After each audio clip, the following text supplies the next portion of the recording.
I'ma blow up. Yeah.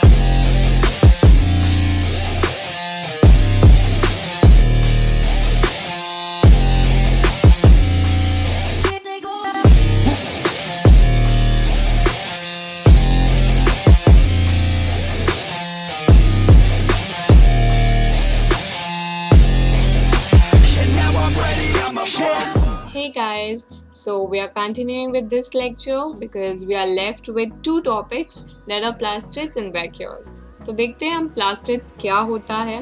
Plastids are only present in plant cells and they are basically of two types, chromoplast and leucoplast. Chromoplast का मतलब क्या होता है? जो chromoterm है ना, that chromoterm is used to define pigments. क्रोमोटोम pigment के लिए यूज होता है. पिगमेंट मतलब कलर.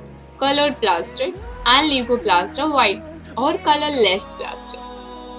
अब देखो, जिन प्लास्टिड्स में क्लोरोफिल पिगमेंट प्रेजेंट है उन प्लास्टिड को हम क्लोरोप्लास्ट बोलते हैं. Plastids containing the pigment chlorophyll are known as chloroplast. Chloroplast are important for photosynthesis in plants, है ना, बिकॉज उसमें क्लोरोफिल पिगमेंट प्रेजेंट है. यहाँ पे मैंने समराइज किया है. Wait I show you. या आई होप इट्स विजिबल. यहाँ पे जो क्लोरोफिल पिगमेंट है, it is a green pigment. अब ये जिस प्लास्टिड में प्रेजेंट होगा उस प्लास्टिड का नाम क्या हो जाएगा? क्लोरोप्लास्ट. प्लास्ट से प्लास्टिड, फिल से पिगमेंट, ठीक है. लेकिन क्लोरोप्लास्ट में सिर्फ क्लोरोफिल प्रेजेंट नहीं होता, उसके साथ साथ उसमें कुछ येलो, कुछ थोड़े से अमाउंट में, और ऑरेंज पिगमेंट्स भी प्रेजेंट होते हैं. तो क्लोरोफिल क्या हो गया? Green pigment. उसके प्लास्टिड का नाम क्या हो गया? क्लोरोप्लास्ट. एंड उसके साथ साथ उसमें येलो एंड थोड़े अमाउंट ऑफ ऑरेंज भी पिगमेंट्स प्रेजेंट होते हैं, ठीक है. देखते हैं ल्यूकोप्लास्ट का क्या फंक्शन होता है. ल्यूकोप्लास्ट बेसिकली स्टोरेज में यूज होता है. और क्या क्या स्टोर करता है वो? Starch, oils, protein granules. और क्रोमोप्लास्ट क्या स्टोर करता है? Pigments. I hope it's clear. अब अगर हम इंटरनल ऑर्गेनाइजेशन देखें प्लास्टिड्स का, तो वो कुछ ऐसा होता है. यहाँ पे मैंने छोटा सा रफ डायग्राम बनाया आपके लिए. एक्सटर्नल स्ट्रक्चर प्लास्टिड का किसकी तरह होता है? माइटोकॉन्ड्रिया की तरह. क्यों होता है? देखो, माइटोकॉन्ड्रिया में दो मेम्ब्रेन थे, एक बाहर वाला और एक इनर फोल्डेड होता है.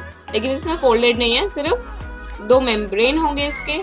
अब इंटरनल यहाँ पे जो फ्लूइड फिल्ड स्पेस है उसे हम स्ट्रोमा बोलते हैं. स्ट्रोमा के अंदर यहाँ पे लिखा है, you can see that it consist of numerous membrane layers embedded in a material called stroma.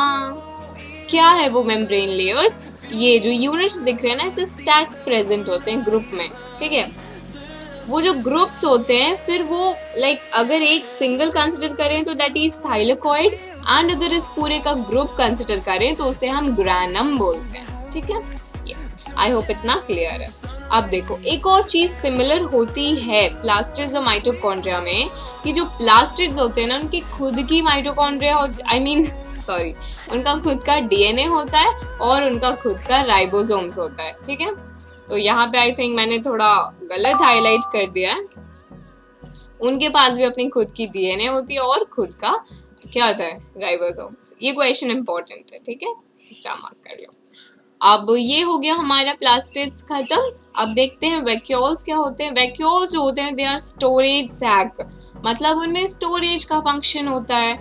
Animal cell में जो वैक्यूल होते हैं वो बहुत छोटे साइज के होते हैं, फिर इस प्लांट में they are very large.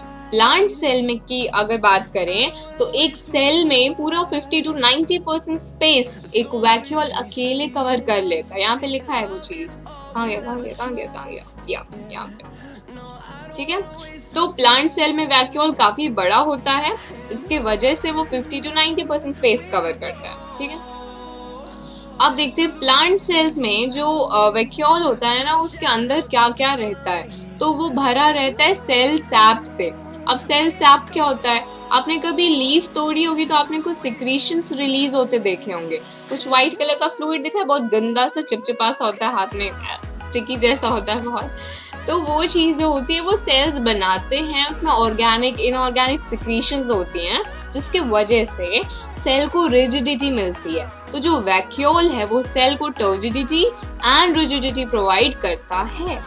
Also very important, जो सेल है वो अपने कुछ ज़रूरत की चीज़ें हैं, जो भी उसे फंक्शन में यूज़ हैं, तो वो सब वो कहाँ स्टोर करता है, वैक्यूल्स में स्टोर करता है। ठीक है, अब उसमें क्या क्या आते हैं, एग्जाम्पल्स हम देखते हैं। एग्जाम्पल पूछे जा सकते हैं कि वैक्यूल्स में क्या क्या स्टोर किए जा सकते हैं, तो वो देख लेते हैं क्या क्या है। तो सबसे पहले है amino acids, sugars, various organic acids and some proteins. ठीक है, example amino acid, sugars, organic acids और प्रोटीन्स। इसका एग्जाम्पल याद कर लेना कि पूछे जा सकते हैं वैक्यूल में क्या क्या स्टोर।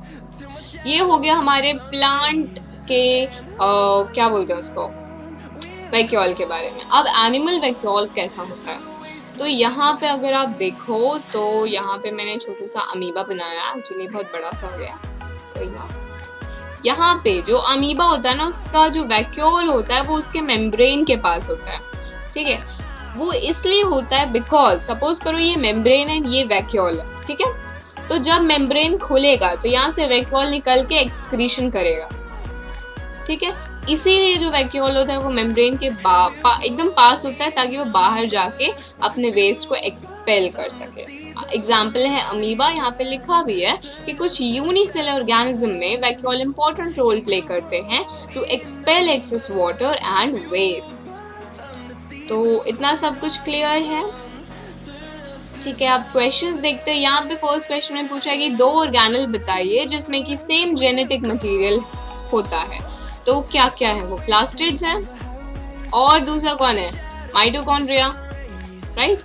एंड फिर पूछा है कि अगर किसी सेल का ऑर्गेनाइजेशन किसी भी रीजन से खराब हो जा रहा है या फिर लेट्स से कि उसका कोई भी डैमेज हो जा रहा है किसी भी फिजिकल केमिकल इन्फ्लुएंस की वजह से, तो उसके साथ क्या होगा। तो सेल बेसिकली फंक्शन करना बंद कर देगा, है ना। जब फंक्शन करना बंद कर देगा तो क्या होगा, अल्टीमेटली इट विल डाई, है ना।